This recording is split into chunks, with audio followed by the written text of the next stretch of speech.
ആക്റ്റീവായി ആവാന്ന് പറഞ്ഞാൽ നമ്മളെപ്പോഴും all the time ദേഷ്യമല്ല.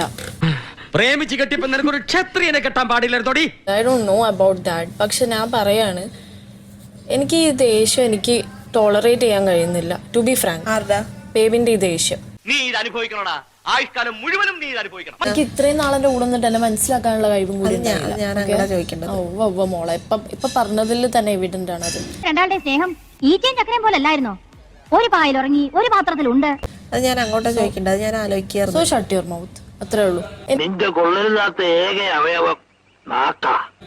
The way you speak itself is so offensive. Okay, മലയാളത്തിൽ സംസാരിക്കേ. ഈ കിട്ടുന്നതിലേക്ക് എനിക്ക് സന്തോഷമേ ഉള്ളൂ. ഇനിയും കിട്ടാൻ വേണ്ടി ഞാൻ പ്രാർത്ഥിക്കാം കേട്ടോ.